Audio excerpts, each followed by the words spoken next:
For the bob tile on the camera, this is just basically saying that it's going to move up and down. Now, the up and down motion for this, we'll go ahead and turn visibility on when we go to properties. The up and down motion is just going to be based on two options. One is going to say that it's going to be auto, meaning that whether the player is moving or not, doesn't care, it's just going to move the camera just up and down.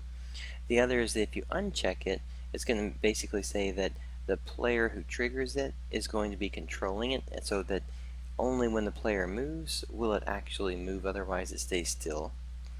On the bobbing up and down, left and right, you can change it whichever direction you want to change for these. Alright, so we'll start with the bob Y only to start with here. And then the height, you can do height. Now, this is going to go higher, like when I start doing this, it's going to continue going really far up and down. When you start to change the speed, it's going to tighten the bobbing so it actually stays small.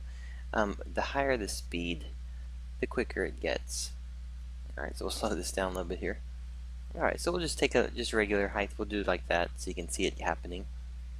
Alright, and then the same thing again is on your triggerable states. Just to keep in mind, by default it's set to on enter only, meaning that once you enter it'll start, and then off isn't set, so it's going to continue while it goes. And we'll take a look at this to start with, and then we'll set the trigger to change states on it there for us. Alright, so we have the player here when the player moves into the scene. Oh, and then auto is turned off, so that means it only moves while the player moves. So just to kind of give it the effect that it's the player moving, not the, it's tracking the player, it's not just simply in the scene. Alright, so we have the movement happening with the camera shaking, bobbing up and down. And then we'll go back to the other here. So if we go back to bob again, we'll go back to our camera properties for bobbing. We'll turn on the auto option, that way it will stay constant when we trigger it. But this time though, let's go to our triggerable states and actually turn off on exit. Alright. So then when we push play on this one, the moment we enter it, it's going to be bobbing, but when we exit, it's going to stop. Alright, so it's not connected to player anymore, it's just simply an auto system that if it's triggered, it's going to bob up and down.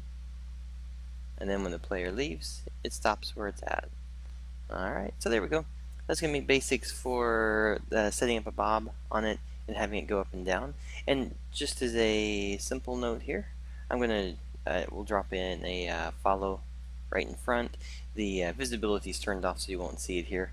But so I have my follow going, and then the camera this way, so I can actually go back and forth on this, and it's still going to continue working in all directions, but bob just simply gets added to that part of it. Alright, and most of these all work in conjunction with one another to some degree, so when it goes in, it's trying to keep it as natural as possible. Hopefully we'll find that good balance for it.